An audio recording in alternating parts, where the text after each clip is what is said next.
반갑습니다, 여러분. 김비조사 이노경입니다. 이번 시간에는 시설물 내부 경비 두 번째 시간이 되겠습니다. 민간 경비는 전체로 보면 16번째 강좌가 되겠고요. 시설물 내부 경비의 두 번째로 순서로 보시면 되겠습니다. 내부 서류 및 중요 물품의 안전관리, 여기서부터 한번 살펴보도록 하겠습니다. 내부 서류 및 중요 물품 안전관리의 목적은 화재 예방과 절도 방지겠죠. 내부 서류나 중요 물품이 화재로 소실되거나 절도를 당하는 일이 없도록 해야 되겠죠. 그래서 가장 중요한 것은 바로 금고가 되겠습니다. 금고에는 여러 가지 금고가 있는데 문서보관용 금고가 있습니다. 예를 들면 문서보관용 금고는 금고 안에 든 문서가 화재에 노출되었을 때 어떤 열이 전달돼서 문서가 훼손되는 일이 없어야 되겠죠. 불에 타거나 없어지는 일이 없어야 됩니다.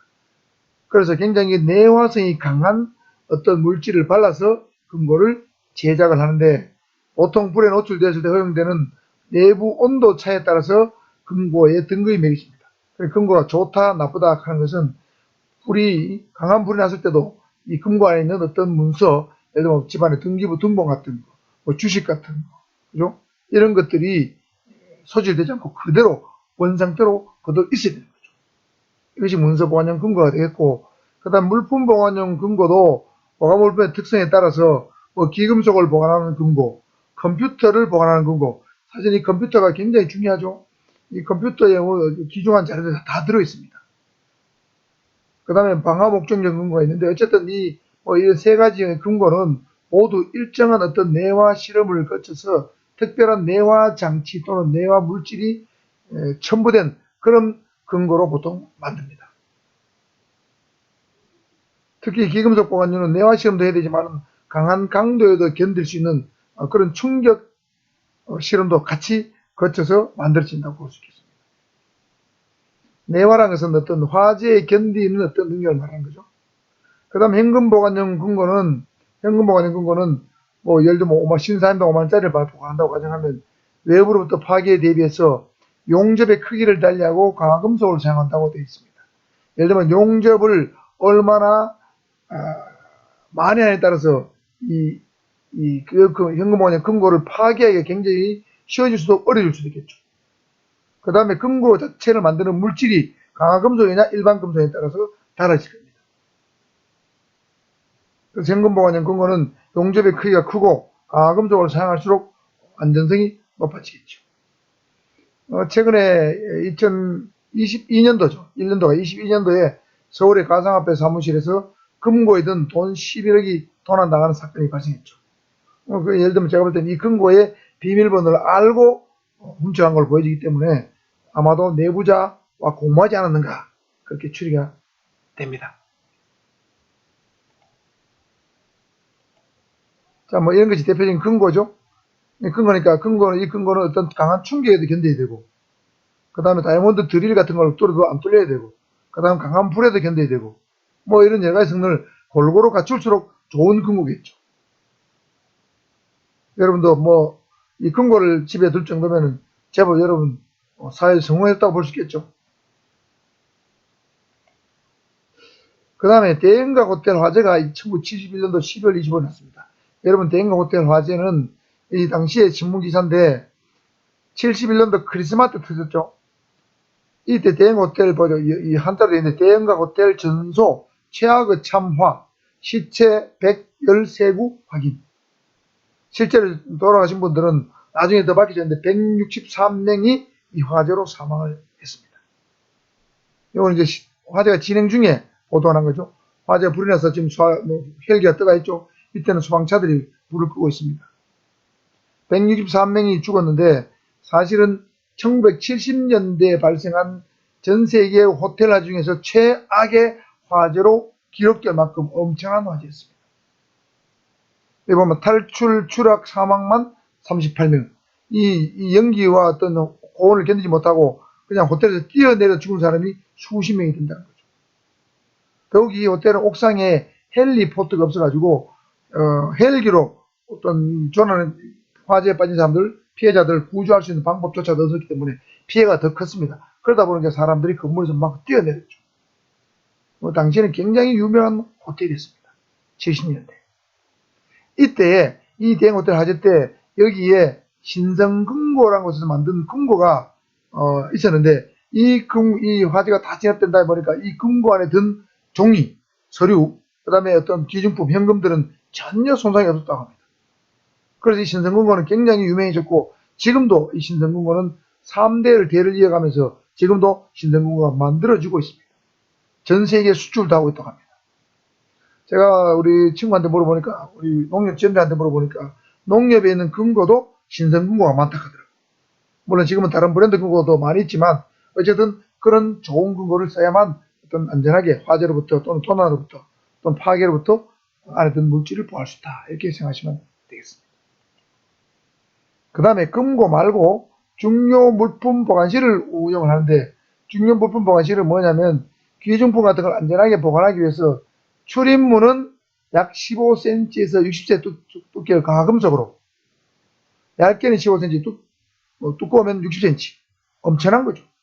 외벽은 약 3cm 정도의 강화 콘크리트로 만드는데 금고보다 훨씬 크게 방처럼 만든 보관함을 말해요. 여러분 은행에 가면은 거대한 어떤 출입문을 열죠. 그 안에 금고, 또 소형 금고가 또 들어있어요. 그리고 중요한 그게 바로 물품 보관실인데 그 물품 보관실 안에 금고가 또 들어있습니다. 기증품을 보관하는 금고, 뭐 CD를 보관하는 금고, 또 뭐 현금을 보관하는 금고, 중요 서류를 보관하는 금고, 또 이중으로 되어 있습니다. 이게 중요 물품 보관실이에요. 여기서 여러분 강화 콘크리트는 일반 콘크리트 대비해서 굉장히 강도가 강한 걸 말합니다. 인장 강도는 2배 이상, 굴곡 강도는 2~3배 이상, 충격성이 10배 이상. 그리고 웬만해가지고 강한 콘크리트를 깰 수가 없죠. 화재도 강하고 충격도 강하고. 이런 식으로 중요 물품 보관실을 만듭니다. 그래서 제가 보니까 아주 돈 많은 사람들은 이 은행의 금고 안에 자기 기중품 같은 거를 보관시키고 있더라고요. 현금도 보관시키고. 그 다음에 중요 물품 보관실을 관리하는 방법은 외부 침입자가 접근할 경우에는 경고 신호를 보내는 어떤 경보 시스템 당연히 있어야 되겠고, 그 다음에 경비원이 직접 확인하는 것이 굉장히 중요하고, 그리고 CCTV 설치해서 감시하고 이런 안전주도 동시에 고려되어야 되겠죠. 그러니까 너무나 당연한 일입니다.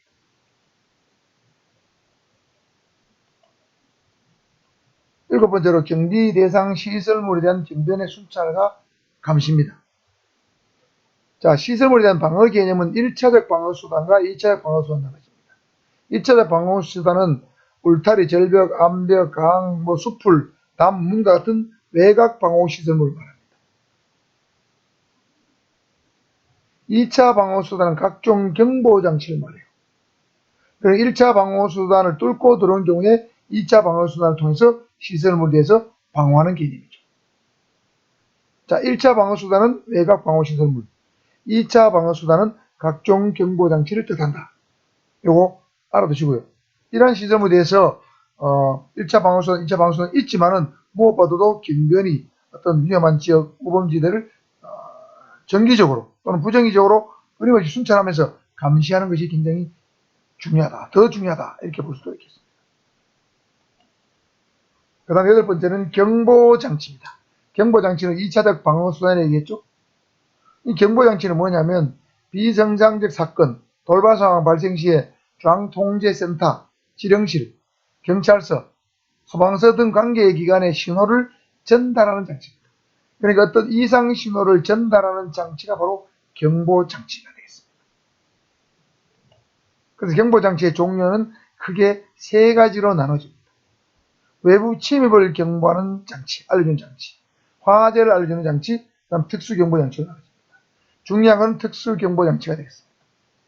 침입경보장치는 외부 침입 시에 어떤 빛이나 온도, 진동, 자력의 변화, 이런 것의 변화량을 경보기 또는 경보센서가 감지해서 침입 사실을 예를 들면 경비센터라든지 감지센터라든지 아니면 경찰서에 알려주는 장치가 되겠죠. 화재 경보장치는 너무 당연한 거고, 화재 발생하면 연기나 열이 있겠죠. 연기 감지기나 열 감지기를 통해서 화재를 알려주는 감지기. 여러분 보통 어떤 사무실에 들어가면 천장에 감지기가 붙어 있죠. 보통 하얗고 동그란 게 붙어 있는데 그건 대부분 섭씨 57도 이상이 되면 작동하는 열 감지기. 열 감지기. 그 다음에 특수경보장치는 침입경보장치나 화재경보장치 이외에 기계 고장을 알려주거나 기계 오작동을 알려주거나 또는 실내 온도가 너무 높아지거나 너무 낮아질 때 경보를 울려주는 온도 감지장치라든지 또는 자동차의 기기 이상을 알려주는 장치, 이게 특수경보장치입니다. 저도 제 자동차에 지금 현재 노란 어떤 스패너 모양이 뜨고 있는데 어떤 점검을 요한다는 뜻이겠죠. 뭐 이런 것들이 특수경보장치입니다. 자동차에 벌레 떨어진다, 휘발유 이렇게 주의지 표시가 나타나죠. 뭐 타이어 펑크가 났다, 타이어 표시가 나타나고, 이런 것들이 다 특수경보장치입니다. 자, 다시 말씀드리면 기계 고장이나 오작동, 발견, 온도 감지, 자동차의 기기 이상, 이런 것을 알려주는 장치를 특수경보장치라고 합니다. 특수한 목적으로 쓰이는 경보장치, 이게 특수경보장치가 되겠습니다. 그 다음에 경보 체계 또는 체계는 우리말로 시스템이죠. 경보 시스템의 종류입니다. 이게 여러분 6가지 정도 있습니다. 경보 체계의 종류 또는 경보 시스템의 종류는 6가지가 있다. 이게 매우 중요합니다. 시험이 잘 나옵니다. 매년 나옵니다. 매년. 자, 먼저 우리 아파트에서 가장 많이 쓰고 있는 주황관제 시스템 알아보겠습니다. 글자 그대로 주황관제 시스템이죠. CCTV 같은 거나 감지기를 주요 지점에 설치합니다. 그러면 경비원이 그 아파트 단지 안에 주황 모니터, 주황관제센터에 있는 모니터로 어떤 대상물을 원격으로 감시하는 거죠. 모니터를 보면서 이상 여부를 감시하는 거예요. 그래서 이상이 발견되면 신속히 출동하게 되는 거죠. 그러니까 CCTV나 감지기를 통해서 이상을 확인한 다음에 경비원이 신속하게 출동하는 시스템이니까 이거는 오경보나 오작동의 우려가 상대적으로 매우 낮습니다. 또 신속 대응할 수 있는 측면에서 보면 굉장히 상황 대처가 빠르기 때문에 일반적으로 많이 활용되는데 주로 아파트에서 많이 쓰고 있죠. 요즘 대형 아파트는 다 주황관제 시스템을 씁니다. 그래서 보통 이제 경비실이 쭉 흩어져 있고 그 다음에 관리실이 보통 아파트 단지 가운데쯤 있죠. 거기에 모니터가 있죠. 그 모니터실이 있습니다. 거기서 경비원이 모니터원이 보고 있는 거죠. 그 다음에 상주경보 시스템은 글자 그대로 경비원이 상주하는, 즉 상시 거주하는, 상시 근무하는 시스템입니다. 그러니까 주요 지점에 경비원을 배치해서 비상사태가 발생하면 즉각 대응하는 거예요. 그러니까 경비원이 직접 중요 지점에 배치되어 있으니까 CCTV나 감지기가 없습니다. 아주 옛날 방식이죠. 가장 고전적인 시스템입니다. 이거 문제가 발생할 경우는 신속한 대응이 가능하죠. 주황관제 시스템보다 더 빨리 대응이 가능하겠죠. 그러나 문제는 뭡니까? 중요 지점마다 인력을 배치해야 되니까 돈이 많이 듭니다. 비용 측면에서 비효과적이다. 아주 옛날식 방식이죠. 이런 거는 마저 소형 아파트 이런 거는 가능하겠죠. 그 다음 로컬 경비 시스템은 경비원들이 최첨단 장비가 설치된 시설물의 외부 감지센터에 근무하면서 이상이 발견되면 현장에 출동하는 시스템입니다. 대부분의 지금 기계경비 시스템은 이렇게 됐죠. 예를 들어 아파트나 공장에 기계경비 장치를 설치하죠. 설치했다가 이상이 감지되면 네트워크를 통해서 이상이 전달되죠. 그러면 관제센터에 전달되면 관제센터의 모니터원이 보고 출동 명령을 내립니다. 그래서 이 감지센터 또는 관제센터는 이 아파트 단지라든 공장 안에 있는 것이 아니고 별개로 독립된 어떤 시설에 있습니다. 그래서 외부 감지센터에 근무하면서 경비원에게 출동시키는 시스템, 이게 로컬 경비 시스템 부르고요. 로컬과 주황은 다르죠? 다릅니다. 요거는 관제 시설이 그 시설 안에 있는 거고, 로컬은 관제 시설 또는 모니터 시설이 그 해당 시설 외부에 있습니다. 그 다음에 제한적 경보 시스템은 그야말로 경보를 전달하는 방식이 매우 제한적인 것입니다. 즉 비상사태 발생 시에 사이렌, 종, 비상등 이런 경보장치가 작동하게 되면 경비원이 직접 도난 사건 같으면 경찰서, 화재 같으면 소방서, 뭐 기타 사태 같으면 경비센터 이런 데 직접 가서 경보를 전달하는 거죠. 발로 뛰어가야 됩니다. 우리나라 이런 데 없죠? 없습니다. 우리가 아주 어릴 때, 제가 아주 어릴 때는 동네에 큰 사이렌을 울린 시설이 돼 있고 무슨 불이 나거나 하면은 사이렌이 작동하죠. 그럼 사람이 가서 화재 상태를 보고 직접 이제 소방서에 쫓아가는 거예요. 이런 방식. 우리 옛날에 뭐 70년대, 60년대, 70년대 방식이 이겁니다. 현재 우리나라에 이런 게 있으면 없다고 보시면 됩니다. 아마도 뭐 후진국에는 이런 시스템이 있을지도 모르겠어요. 제한적 경보 시스템입니다. 낙후된 시스템이죠.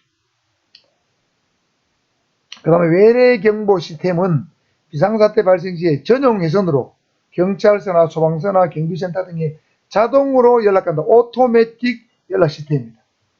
자, 예를 들면 누가 침입했다. 도난사고가 발생하면 경찰서로, 불이 발생하면, 화재 발생하면 소방서로, 뭐 기타 가스가 누출됐다 그러면 가스 공사로.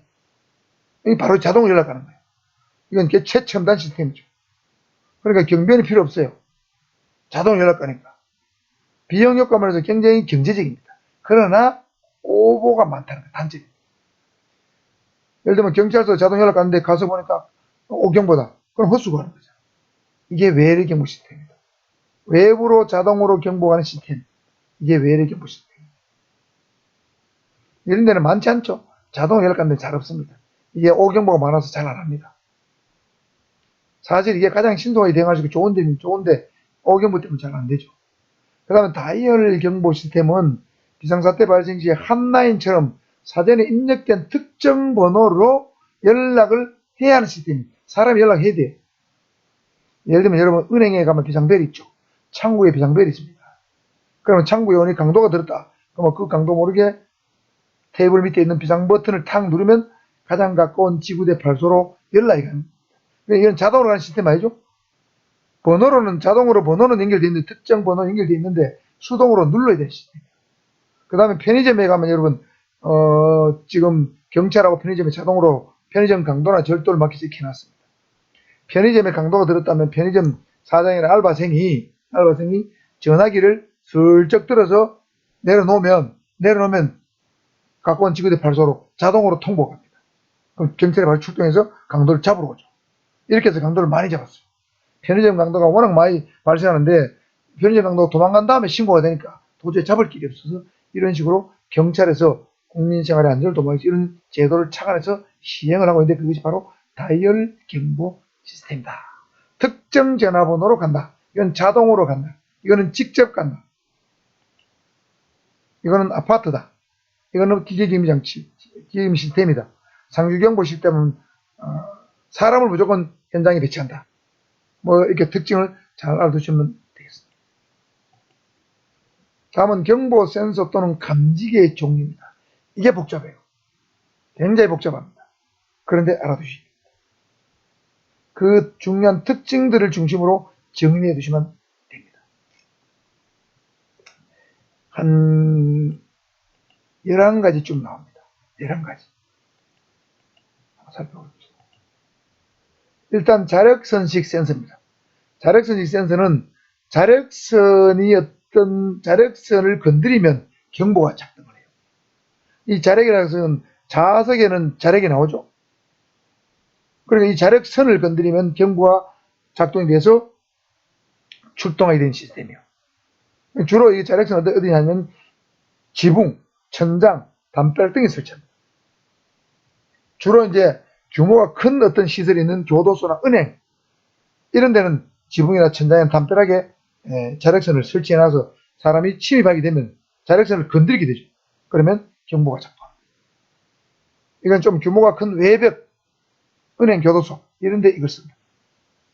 그 다음에 자석 감지기는 이것도 자석에 관계된 거죠. 이것도 자력선도 자석에 관계된 건데 자석 감지기는 조금 소규모로 어떤 소규모 시설을 씁니다. 문이 열렸을 때 자력의 변화를 감지하는 거예요. 그냥 문에 설치하는 거예요. 여기 자석의 N과 S극이겠죠? 그 어떤 변화를 감지하는 방식. 그래서 이거는 굉장히 구조가 간단합니다. 전원이 필요 없어요. 자석 자체에서 N극과 S극의 어떤 충돌이나 간섭 현상을 이용하는 거예요. 그 다음에 오보 발생률이 매우 낮습니다. 이 N과 S극의 그 변화, 어떤 상호작용을 보기 때문에 오보 발생률이 매우 낮습니다. 그래서 아주 1차 감지기로, 1차로 누가 침입했나 아닌가를 알아보는 감지기로 많이 쓰는 것이 자석 감지기. 그래서 구성이 어떤 자석하고 어떤 스위치로 구성된다. 간단합니다. 자석과 스위치 두 개만 있으면 되는 거예요. 그 다음에 전자기계식 센서는 전자라 말 뜻잖아요. 전자 방식이 들기 때문에 전류의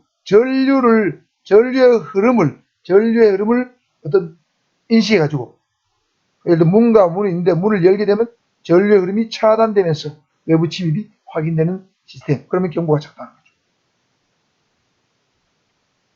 요거는 자석을 설치한 거고, 요거는 전원이 필요하죠. 이건 전원이 필요해요. 전류를 흐르게 하는 거니까.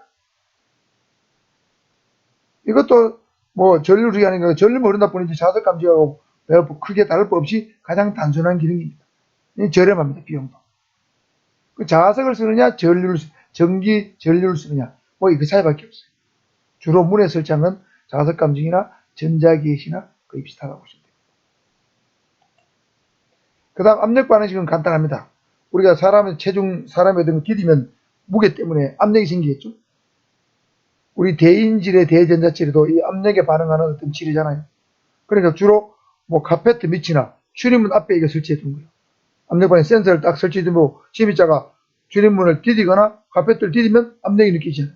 그러면 경보가 작동하는 거죠. 이건 뭐 간단합니다. 압력 반응식. 그 다음에 음파 경보기와 초음파 탐장치. 이거는 음파고 이거는 초음파입니다. 음파란 것은 음파 경보기는 침입자가 내는 소리를 듣고 경보를 울리는 장치예요. 자, 여기서 음파는 뭐냐면, 음파는 우리가 사람의 귀로 들을 수 있는 음파는 여러분 헤르츠가 16Hz에서 2만 Hz 사이의 소리만 들을 수 있어요. 적당히 작은 소리와 적당히 큰 소리만 들을 수 있고, 너무 큰 소리나 너무 작은 소리는 못 듣습니다. 그러니까 사람이 들을 수 없는 소리는 일반 음파 말고 저음파가 있고 저음파와 초음파는 들을 수 없어요. 이 일반 음파는 가청 음파는 들을 수 있습니다. 그래서 이 음파는 보통 사람이 들을 수 있는 소리니까 주변에 예를 들면 뭐 공사 잡음이 있거나 뭐 개가 짖거나 소음이 많으면 이게 경보가 작동해요. 그러니까 침입자가 아니고 개가 침입해도 고양이가 침입해도 예를 들면 고양이가 소리를 내도 이게 작동할 수 있는 거죠. 그런 문제점이 있어요. 그에 비해서 초음파 탐지장치는 초음파의 성질을 이용해서 어떤 침입을 알아내는 시스템입니다. 여러분 초음파는 헤르츠가 2만 헤르츠 이상 되는 것이 초음파입니다. 우리 사람의 귀로는 들을 수 없어요. 그래서 이 초음파는 보통 동물 중에는 박쥐가 초음파를 발사해가지고 자기 어떤 먹이를 찾아내죠. 그 초음파를 발사해서 초음파가 발사하면 돌아오는 어떤 시간을 이용해서 위치와 거리를 알아내서 먹이를 찾아냅니다. 그 다음에 우리 돌고래가 초음파를 발사해서 자기들끼리 뭔가 대화를 하죠. 이게 이제 초음파입니다. 우리 귀에는 안 들리죠. 그래서 이 초음파 탐지장치는 반드시 송신장치와 수신장치가 있습니다. 예를 들면 박쥐가 초음파를 발사하죠. 그럼 반대로 돌아오잖아요. 이 사람이 만든 거니까 사람이 송신장치와 수신장치를 만듭니다. 그래서 송신장치에서 어떤 초음파를 보내고 수신장치의 초음파가 닿으면 다시 돌아오는 거죠. 그래서 이 주고받는 과정에서 어떤 파동의 변화가 생기겠죠. 그럼 그걸 감지해서 경보를 울리는 장치입니다. 근데 이 초음파 탐지장치의 문제점이 뭐냐면 송신장치와 수신장치 사이에 상호 간섭으로 오작동이 발생해서 오염을 낼 가능성이 많아요. 그래서 이 초음파 탐지장치의 대표적인 것이 여러분 레이더입니다. 그 다음에 대표적인 것이 또 이런 게 있죠. 여러분 보시다시피 이런 게 있잖아요. 이게 지금 태아의 모습이죠. 뱃속의 태아의 모습을 엄마의 배에다가 어떤 물질을 칠하고 요겁니다. 요걸 가지고 배에 이렇게 쫙 움직이면은 이렇게 태아의 모양이 다 그려지잖아요. 여기서 어떤 초음파를 보낸 거예요. 이 초음파를 엄마의 배 안으로 들여보내니까 이 초음파는 깊숙이 흡수되는 성질이 있어요. 그래서 사람 뱃속까지 들어가서 이 모니터상에 나타나죠. 애 모양이. 이게 수신장치입니다. 이게 총신장치면 이거는 일종의 수신장치죠. 요 모니터에 나타나는 거예요. 송신장치, 수신장치의 상호작용에서 어떤 침입 사실을 알아내는 장치인데 오작동이 발생할 수 있는 단점입니다. 그 다음에 전자파 울타리는 전자파를 가지고 울타리를 만든 거죠. 그래서 전자파는 레이저 강선을 만듭니다. 레이저 강선을 여러 가닥으로 쏴서 하나의 작은 전자벽을 만든 거죠. 그래서 그 침입자가 나타나면 이 전자벽이 레이저에 옷이 닿거나 사람의 몸이 닿으면 경보가 작동하는 거예요. 우리 영화에서 많이 봤잖아요, 이런 거예요. 그냥 눈에 안 보이는데 여러분 특수 안경을 쓰면 이렇게 초록색으로 막 가로 세로로 지그재그로 막 돼 있잖아요. 전자파 울타리가. 그런 것이 바로 전자파 울타리입니다. 근데 문제는 뭐냐? 벌레나 동물이 이 전자파에 걸려도 경보가 작동하는 거죠. 사람만 걸린 게 아니고. 개나 고양이가 가다 이게 전자파를 건드려도 전자벽이 걸려도 경보가 작동하죠. 그런 문제점이 있습니다. 사람이 만든 장치는 모든 것이 완벽한 건 없습니다. 이 전자파 울타리는 소규모 전자벽을 만드는 거고, 광전자익 센서는 전자파 울타리를 좀 크게 한 걸 보면 됩니다. 레이저를 발사해서 외부 침입자를 폭넓게 감지할 수 있는 시스템이에요.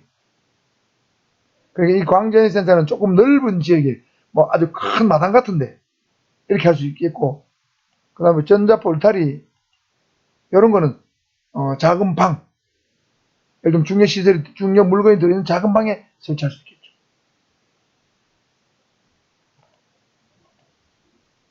이게 광전자지, 넓을 광자잖아요. 전자파를 넓은 지역에 넓게 싸서 만드는 겁니다. 이 광전자식. 그 다음에 반사경을 부착한 광전자식 센서니까 여기는 광전자식 센서에 반사경을 부착했단 말은 이 레이저파가 이 반사경에 붙여가지고 지 맘대로 난반사가 되게 만드는 거예요. 그러니까 지 맘대로 이게 전자파가 난반사가 되니까 감지체계를 복잡하게 구성이 됩니다.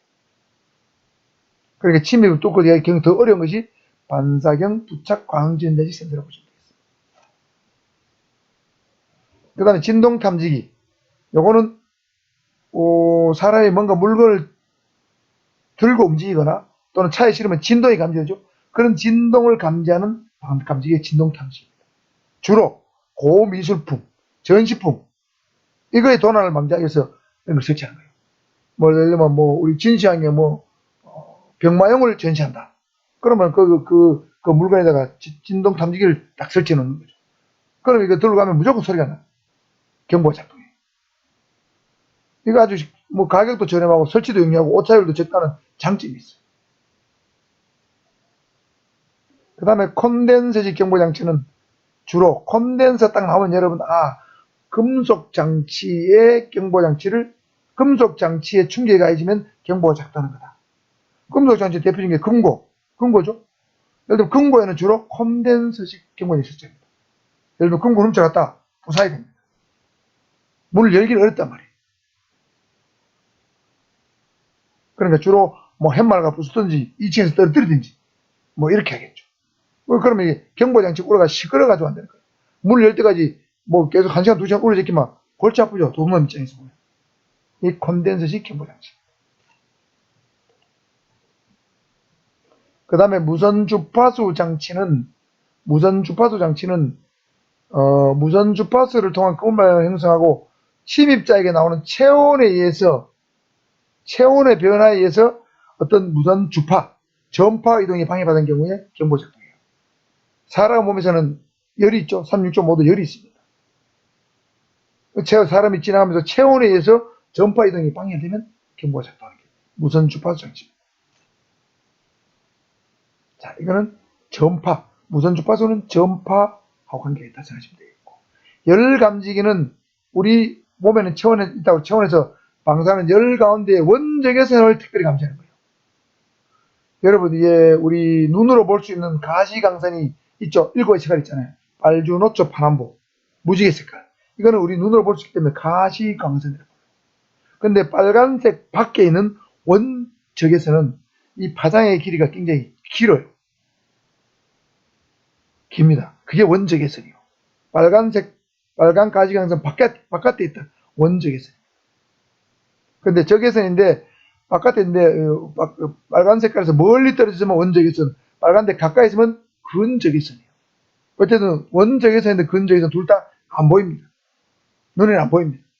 그런데 감지기는 감지할 수 있죠. 그리고 우리 몸의 우리 체온에서도 원적외선이 나온다는 거죠. 그래서 경보를 작동하는 거예요. 근데 문제는 이 온도 변화에 민감해서 오작동 문제가 발생할 수 있다는 거죠. 그래서 여러분 원적외선은 보통 우리 남자들 모니터에 가면 빨간 등을 모니터에 켜놓잖아요. 그럼 원적외선은 치료과에 대해서 원적외선을 많이 쐬죠. 그래서 이 원적외선은 파장이 길어서 우리 몸속 깊숙이 침투해서 혈관을 부드럽게 해준다든지 혈액을 부드럽게 만들어준다든지 그런 작용을 하기 때문에 많이 씁니다. 아시겠죠? 원적외선 치료용을 쓰는데 이거 감지기로 쓴다는 거죠. 열 감지기 원적외선.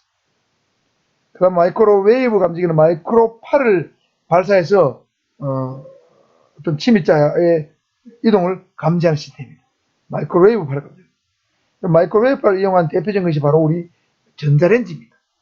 전자레인지는 여러분 음식 같은 거 통닭 식었다 통닭을 딱 집어넣으면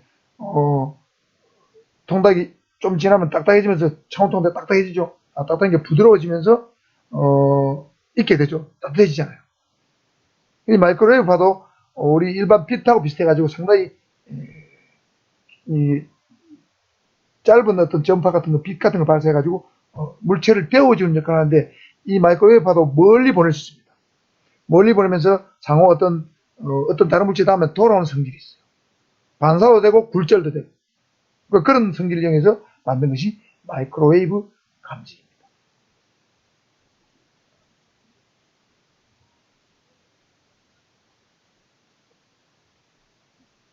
그 다음에 루프 코일 방식은 마지막입니다. 루프 코일 방식은 땅 속에 루프 코일을 묻어요. 그래서 거기에 전류가 흐릅니다. 루프 코일에 전류가 흘러요. 그래서 이 루프 코일에 어떤 차량 같은 금속 물체가 접근하게 되면 경보가 작동합니다. 자, 이게 대표적인 루프 코일이죠. 자, 여러분 여기 이게 루프 코일이 땅속에 묻혀 있는 거예요. 묻혀 있는 거예요. 그래서 이게 차단기가 있죠. 그래서 예를 들면 여기에 차량이 이렇게 근접해 가면 이 루프 코일을 지나게 되면 금속성 어떤 차량이 지나게 되면 이게 루프 코일이 인식을 합니다. 인식을 하면 여기에 전달돼요. 그래서 차단기가 착 올라가는 거죠. 반대쪽에도 마찬가지로 차가 내려오면 여기서 인식을 해서 차단기가 착 올라가고. 그래서 차량의 접근을 감지하는 어떤 방식이 바로 루프 코일입니다. 예를 들면 대저택 같은 데 루프 코일 방식 할 수 있겠죠. 자, 그럼 이게 복잡한데 한번 정리를 한번 해볼까요? 자력선식 자석은 둘 다 자석 방식인데 자력선식은 좀 담당이 큰 그런 어떤 교도소 은행에 쓴다. 자석 감지기는 조그만 어떤 시설에 쓴다. 자석을 이용하는데 굉장히 구조가 간단하다. 오버가 낮다. 전자기계식은 전류를 이용한다고 했죠. 전류 흐름을 차단하는 어떤 그런 방식이에요. 인식하는 방식인데 이것도 전류만 쓴다 보니 굉장히 단순한 기능이기 때문에 많이 씁니다. 그 다음 압력은 이거는 사람의 우리 대인질의 대전차질을 생각하시면 됩니다. 압력 반응. 음파, 초음파 이거는 사람이 내는 가청음을 가청음을 듣고 경보를 내는 장치라고 했죠. 이건 초음파는 송진장치, 수진장치로 어떤 진동파를 주고받으면서 어떤 그 상호작용 과정에서 뭔가 경보를 작동시키는, 경보를 발령하는 그런 장치가 되겠습니다. 전자볼타리 레이저를 쏜다고 그랬죠. 그건 소규모 시설에는 전자볼타리 레이저를 쏘는데 대규모는 광전자식 센서나 반사경 부착 광전자식 센서를 쓰게 됩니다. 그 다음에 고미술품은 진동탐지기. 그 다음에 금속 물질, 금고 같은 데는 콘덴서. 그 다음에 무선 주파수, 이건 질문이 딱, 이건 답이 안 나오겠죠. 이거는 여러분 잘못될 것 같고. 그 다음 사람 몸에서 나오는 어떤 원적외선을 감지하는 건 열감지기. 여러분, 이거 열감지기는, 우리 화재 감지기도 나오죠? 화재 감지기에 천장에 붙은 하얀 거 있다고 그랬죠? 그것도 열감지기예요. 57도 이상이 되면 감지기, 그건 화재 감지기고, 요거는 침입 감지기로서 열감지기를 말합니다. 그 다음 마이크로파를 이용해서 감지하는 방식, 마이크로웨이브 감지기고, 땅속에 매설된 어떤 차량의 접근을 알아내는 것은 루프 코일 방식의 감지기다. 그래서 11가지 감지기에 대해서 한번 알아봤습니다. 그 다음에 감시 시스템입니다. 감시 시스템은 주로 사람이 한 감시, 경견이죠. 이거 설명했습니다. 경비원은 다양한 업무를 수행할 수 있다. 멀티플레이 된다고 그랬죠? 그 다음에 즉시 대처할 수 있기 때문에 즉흥 대처에 뛰어난 장점인데 돈이 많이 드는 것이 문제겠죠. 그 다음에 밤에 자버리면 아무 의미가 없다는 거죠. 그에 비해서 CCTV는 폐쇄로 TV죠. 폐쇄 TV는 장점과 단점을 알아봐야 됩니다. 장점, 다수인이 동시에 여러 시설을 감시할 수도 있고 한 사람이 여러 장소를 또 지속적이고 집중적으로 감시할 수도 있고 사람의 접근이 불가능한 어떤 열악한 장소도 감시할 수 있고 원거리도 감시할 수 있고 비공개된 장소에서 비밀리에 관찰할 수도 있고 그렇잖아요. 이 장점이죠. 그 다음에 뭐 이게 방법용만 쓴 게 아니고 공업용, 조의용, 의료용, 화상회의용 등 수많은 형에서 있을 수 있죠. 그 다음에 지금은 디지털 녹화 기술이 발달해가지고 저장 기능도 뛰어나고 압축도 할 수 있고 그 다음에 재생도 쉽게 할 수 있고 그렇죠? 이렇게 뭐 탐색도 쉽고 이런 장점이 있는 것이 바로 CCTV가 되겠습니다. 이 CCTV 기술은 나날이 발전하고 있죠. 단점은 범죄자들이 역용할 수도 있고 어떤 정해진 CCTV가 어떤 뭐 각도를 정해서 그 제한된 각도 안에서만 이게 감시하죠. 그런 어떤 단점이 있습니다. 다음은 범죄 예방 구조 모델론입니다. 자, 이거는 우리 시설물 정비와 관련돼서 범죄 예방과 관련돼 가지고 시설물 범죄 예방과 관련돼서 이 범죄 예방 구조 모델론의 관계가 있기 때문에 이것을 해보는 거예요. 이 학자들이 만든 개념인데 1차적 범죄 예방, 2차적 범죄 예방, 3차적 범죄 예방 가운데 특징을 한번 살펴보겠습니다. 1차적 범죄 예방은 범죄를 잘 저지르지 못하도록 환경을 그렇게 조성해야 된다. 그러면 범죄를 예방할 수 있다는 그런 이론이 1차적 범죄 예방 이론입니다. 1차적 범죄 예방 구조 모델입니다. 대표적인 것이 바로 CPTD, 셉테드라 부르는 겁니다. 이거 나중에 설명할 겁니다. 1차 범죄 예방 환경 조성, 2차 범죄 예방은 어떤 잠재적 범죄자에 대해서 범행 의지라든가 범죄 욕망을 제거하는 데 초점을 두는 방식이에요. 예를 들면 화학적 거슬리다. 예를 들면 성범죄 전과자. 이런 놈들은 화학적 거세가 굉장히 위험합니다. 그래서 예를 들면 남성 호르몬 수치가 정상적인 청년이 예를 들면 10이라고 가정하면 화학적 거세를 하게 되면 약물을 투여하게 됩니다. 6개월에 한번 약물을 투여하게 되면 남성 호르몬 수치가 1 이하로 내려갑니다. 그러니까 아무리 이쁜 여자를 봐도 욕망이 안 생겨요. 이것이 2차 범죄 예방이에요. 범행 의지는 욕망 제거한 거죠. 또 전자발찌를 딱 채워놓으면 전자발찌를 차면 이게 심리적 제어가 되잖아요.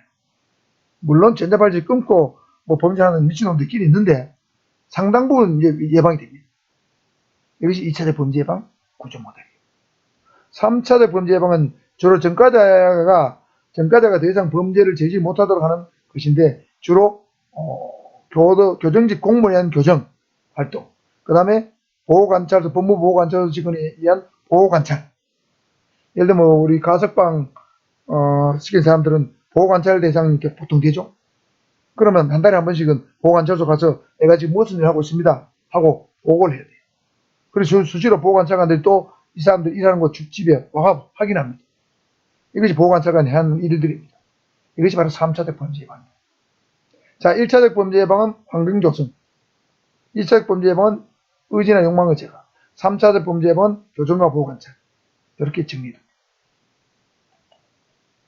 자, 마지막으로 셉테드 알아봅니다. 셉테드. 굉장히 핫한 이슈고 중요합니다. 그래서 이게 셉테드에 대해서는 여러분 전반적으로 다 알아둬야 됩니다. 자, 이 환경 설계를 통한 범죄 예방으로 해석을 했는데 이거에 대해서 전반적으로 살펴보겠습니다. 이거는 뭐냐면 범죄를 저지를 수 있는 환경을 제거함으로써 개선함으로써 범죄를 예방할 수 있다는 이론입니다. 아까 1차적 범죄 예방 구조 모델하고 똑같은 거죠. 그래서 현대 범죄 예방 환경 설계 이론의 시초는 제이콥스라는 사람한테서 유래됐습니다. 그러다가 1971년도에 제프리 교수가 만든 저서가 바로 이 셉테드입니다. Crime Prevention through Environmental Design입니다. 자, 해석하면 환경 디자인을 통한 범죄 예방이에요. 이거를 우리말로 환경 설계를 통한 범죄 예방으로 번역을 합니다. 요 Crime Prevention through Environmental Design의 약자가 셉테드입니다. 이 책의 제목이 강의 제목입니다. 이 제프리 교수가 만든 저서 책입니다. 책의 제목이 셉테드.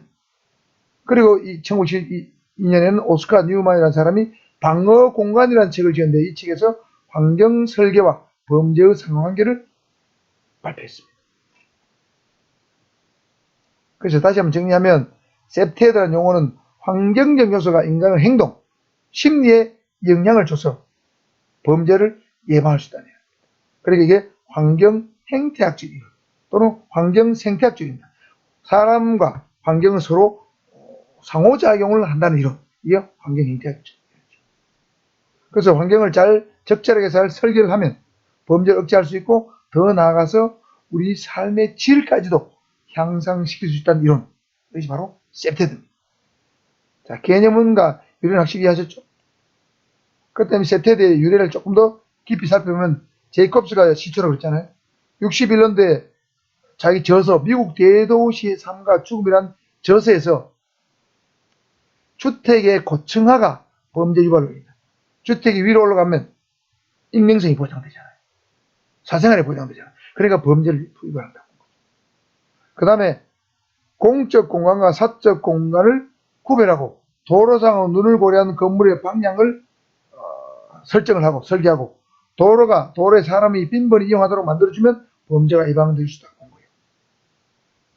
여기 도로상의 눈이라는 것은 주로 CCTV도 될 수 있지만 예를 들면 건물을 설계할 때 도로에 지나가는 사람을 잘 볼 수 있는 방향으로 설계했다. 창문을 그런 방향으로 낸다. 그런 범죄가 일어나기 쉽지 않다. 어렵다는 거죠. 이게 도로상의 눈이에요. 자연적 감시. 이걸 자연적 감시라고 합니다. 사람이 그냥 밖을 내다봤는데 자연적으로 도로에서 무슨 일이 나는지 보인다. 이 자연적 감시. 그렇게 건물을 지어야 된다는 거죠. 그럼 도로도 사람이 많이 이용하게 되면 사람이 없는 한가한 도로보다는 사람이 많이 다니는 데서 범죄가 줄겠죠. 당연히. 자연적 감시가 되는 거예요. 그 다음에 공적 공간과 사적 공간을 구별하는 어떤 설계. 그래서 예를 들면 담장을 친다. 울타리를 친다. 이러면 이건 사적 공간에 표시가 나잖아요. 그래서 그런 공간의 구별을 통해서 범죄를 예방할 수 있다는 이런 것들을 제이콥스가 미국 대도시 상과 죽음의 책에서 먼저 주장을 하고 제프리 교수가 71년도에 셉테드라는 책을 지으면서 이 용어가 최초로 사용됐습니다. 그 다음에 뉴만이라는 사람은 방어공원이라는 책을 짓다고 그랬죠. 이 사람은 공동주택이 범죄 원상이다. 주택 고층화가 범죄 위반이다 비슷한 말이잖아요. 공동주택은 위로 고층화되는 거죠. 빌라 같은 거. 다세대주택, 그 다음 아파트. 그 다음 공동주택의 설계와 범죄가 상관관계가 있다. 이걸 입증한 거예요. 공동주택을 설계를 잘못하면 범죄가 늘어나고 잘하면 범죄가 줄다. 뭐 이런 일을 주장한 사람입니다. 그 다음에 주거에 대한 영역성의 강화. 이 영역성 강화, 요 견해말도 있는데 이게 무슨 말이냐면 주민들이 자기가 살고 있는 지역을 자신의 영역을 생각하고 알아서 자기들이 스스로 감시를 잘하면 그 지역, 그 주민이 감시를 잘한 지역은 범죄로부터 안전할 수 있다고 보는 것. 이것이 영역성 강화예요. 쉽게 말하면 내 집은 내가 지킨다. 이런 인식. 이게 영역성 강화입니다. 여러분 아파트는 내 집은 내가 지킨다는 인식이 강하죠. 그런데 여러분 주상복합 이게 오피스텔 이런 데가 막 집주인 사람보다는 세든 사람들이 많아요. 그래서 이 사람들은 뜨내기에 비슷하기 때문에 이 사람들은 이 내 주인의식이 별로 없어요. 누가 들락거려도 신경도 안 써. 그리고 영역성이 굉장히 약화된 지역은 주상복합 오피스텔이에요. 그러나 빌라라든지 아파트는 대체로 집주인들이 사는 경우가 많기 때문에 영역성이 좀 강합니다. 아시겠죠? 무슨 말인지 알았죠? 그래서 이 셉테드 이론은 미국에서 70년대에 이 셉테드 이론을 주거지역, 학교, 공공시설에 적용을 시작했어요. 요즘 집 지을 때, 공공시설 학교 지을 때 셉테드 적용이 시작했다는 거죠. 범죄를 예방하는 차원 방향으로 설계를 한다는 얘기죠. 이러다가 이제 전 세계로 퍼져나갑니다. 영국 같은 경우에는 SBD를 만들었어요. 방범환경 설계제도. SBD 제도라고 합니다. 그래서 경찰의 심사를 통과한 건축자재나 건축물에는 안전인증을 부여하는 거예요. SBD 인증을 부여해요. 그러니까 야 이거 안전주택이다. 이렇게 되는 거죠. 그 다음 네덜란드는 94년도에 경찰 안전주택 인증 제도를 도입합니다. 경찰이 폴리스 레벨이죠. 경찰이 어떤 안전주택 안전한 집이라고 라벨을 붙여주는 거예요. 경찰이 안전주택이라고 라벨을 붙여준 어떤 제도. 그럼 이 제도를 96년도부터는 전국에 확대 실시하는 거죠. 그렇게 해보니까 연간 주거침입 절도가 약 12만 건에서 8만 6천 건으로 3년 동안에 이렇게 감소하더라. 이런 거죠. 그 다음 우리나라는 2005년도에 이 셉테드를 본격적으로 정책에 반영하기 시작합니다. 우리나라도 한 15년, 16년 됐습니다. 그 다음에 경찰청에서 관련 정보나 지침을 배포를 했고, 부천시에서 범죄 방향생계를 시범적으로 적용했습니다. 셉테드 시범 적용은 부천시입니다. 그 다음에 서울의 성남 판교, 신도시에 확대 적용을 했고, 서울시 뉴타운 샵에도 적용을 했고, 우리 부산, 경남 같으면 양산시나 부산시에도 적극적으로 도입하고 있습니다. 그래서 양산시 같은 경우는 예를 들면 빌라를 설계가 들어오면 양산시에서 이 셉테드 설계를 안 한 것은 건축허가를 해줍니다. 특히 도시가스 배관을 타고 절도가 많기 때문에 도시가스 배관을 콘크리트 벽 속으로 묻어서 밖에서 보이지 않게 설계 안 하면 허가를 안 해줍니다. 그리고 이렇게 했더니 양산시의 침입 절도가 30% 이상 줄었다는 거예요. 이런 것들이 이제 전 세계에서 시행하고 있는 셉테드 현황입니다. 그리고 최근에는 제 친구 중에 건축사가 있는데 설계할 때에 이 셉테드를 본격적으로 중요해야 돼요. 법으로 지금 만들어졌어요. 주택법 이런데 건축법에 다 들어가 있어요. 그래서 셉테드 설계를 해야 되는 거예요. 예를 들면 지하 주차장에는 조명의 밝기를 얼마 이상을 해야 되고, 그 다음에 조명들 몇 개 설치해야 되고, 조도는 얼마 이상 해야 돼요. 이런 걸 다 법으로 규정하기 때문에 그걸 다 맞춰야 돼요. 그걸 맞추지 않으면 안 됩니다. 그래서 셉테드 설계가 된 거를 시도경찰청 생활안전과에서 먼저 사전에 심사를 해서 그것도 통과돼야 부산시 또는 서울시로 건축 허가가 본허가가 들어가게 됩니다. 경찰청에서 사전 허가를 받아야 됩니다. 그런 정도로 발전했습니다. 자, 그래서 셉테드의 기본 전략 또는 기본 논리는 5가지가 있습니다. 이거 알아둬야 됩니다. 접근 통제 전략, 감시 전략, 영역성 강화 전략, 활동성 강화 전략, 유지관리 전략입니다. 접근 통제 전략은 접근 자체를 잘 못하도록 통제하는 전략이죠. 예를 들면 경비원을 운영해서 조직적으로 통제한다. 장벽이나 담을 설치한다, 잠금장치를 설치한다, 차단기를 설치해서 기계적으로 통제한다. 공간구역을 통해서 자연적으로 통제한다. 자, 여기서 공간구역이라는 것은 뭐냐면 시설물이 있으면 거기 담을 설치한다. 또 어떤 시설물을 설치하면 자연적으로 이거는 남의 공간이야, 남의 공간인지 자기의 공간인지 구별시키는 거예요. 그게 공간구역입니다. 내 공간과 남의 공간이 확연히 구별되도록 그렇게 설계를 한다는 거죠. 그게 자연적 통제. 그러니까 조직적 통제, 기계적 통제, 자연적 통제를 통해서 침입자를 정해진 공간으로 유도하거나 특정 목표물의 접근을 차단하는 방식. 정해진 공간을 유도한단 말은 사적 공간으로 못 들게 하고 공적 공간으로 유도하는 방식. 양산시의 매립변 가스배가 제가 방금 설명했잖아요. 이런 것은 기계적 통제죠. 기계적 통제. 못 들어간다. 나머지 못 들어간다. 그 다음에 감시 전략입니다. 두 번째 감시 전략은 자연적 감시. 예를 들면 창문. 아까 말씀드린 창문. 누드 엘리베이터인데 통유리 된 거 있죠. 바깥에서 엘리베이터 안에 보여. 이런 게 있잖아요. 이런 거. 지하 주차장의 기둥에 전부 거울을 설치한다. 그럼 범죄자가 기둥 뒤에 숨어 있어도 사방에서 보여, 이놈이. 이게 자연적 감시가 되는 거죠. 그 다음에 경비원을 배치해서 경비원이 직접적으로 순찰을 돈다. 조직적 감시야. 경비원 시스템 자체, 경비원 자체를 운영한다. 조직적 통제지만 경비원이 순찰을 돈다. 조직적 감시가 되는 거지. 그 다음에 조명을 밝히고 CCTV를 설치한다. 기계적 감시예요. 이걸 다 섞어서 하는 거죠. 자연적 조직 기계적 감시. 이걸 동시에 구사하는 전략이 감시 전략입니다.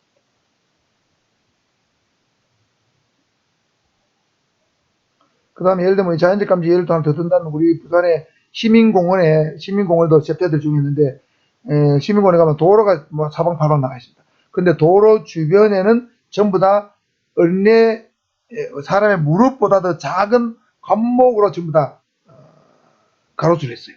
왜 그러냐? 이 애들이 놀러 많이 오잖아요. 놀러 오는데 키가 작은 애들이 갑자기 안 보이거나 넘어지거나 뭐 사라지면 찾을 길이 없어. 그래서 아주 키가 작은 관목을 해가지고 애들이 없어도 바로 사람들 눈에 띄도록 그렇게 만들고. 그래서 부산시민공원에도 이 세프티드 전략이 구사되어 있습니다. 그 다음 형해성 강화 전략은 제가 설명했습니다. 그 다음 활동성 강화 전략은 뭐냐면 공공장소를 이용해서 거리를 통한 감시하는 거예요. 자, 무슨 말이냐? 감천문화마을이 대표적입니다. 감천문화마을은 옛날에 굉장히 노후돼서 뽑음지됐어요. 근데 거기에 뭐 벽화를 그리고 지붕을 막 알록달록하고 담을 막 칠하고 하니까 사람들이 놀러와서 관광지처럼 됐어요. 그래서 사람들이 많이 왔다 가다 하니까 이게 사람들 거리 눈이 됩니다. 자연적 감시가 됩니다. 이거는 사람의 활동이 증가됨으로 인해 가지고 자연적으로 범죄가 줄어든 거죠. 이것을 활동성 강화 전략. 사람이 많이 모이게 한다. 이게 활동성 강화 전략. 그 다음 마지막으로 유지관리 전략은 뭐냐면 처음 의도된 대로 그 기능이 지속적으로 유지되도록 하려는 거예요. 예를 들면 감천문화마을을 예를 들면 1년에 2년 단위로 계속 도색을 해줘야 되죠. 안 하고 놔두면 낡고 폐허가 되면 점점점 다시 쓰레기처럼 변하게 됩니다. 그것이 유지관리 전략입니다. 그러니까 예를 들면 뭐 차단기도 수시로 교체해주고 색도 새로 칠하고 장비도 바꿔주고 그죠? 조명도 바꿔주고 CCTV도 새로 설치하고 지하철 거울 깨진 것도 바꿔주고 이렇게 하는 것이 유지관리 전략이에요. 이런 5가지 전략을 골고루 구사하게 되면 얼마든지 범죄는 예방될 수 있다는 것이 바로 세프티드입니다. 자, 그래서 이번 시간은 거의 50분 이상을 했네요. 그래서 시설물 내부 경비 중에서 2번째 시간 여러 가지 다양한 어떤 복잡한 문제를 다 알아봤는데 시험에 나올 소리가 많으니까 여러분 야무지게 정리해서 암기를 잘 해두실 바랍니다. 수고하셨고요. 구독과 좋아요 잊지 마시고요. 광고도 좀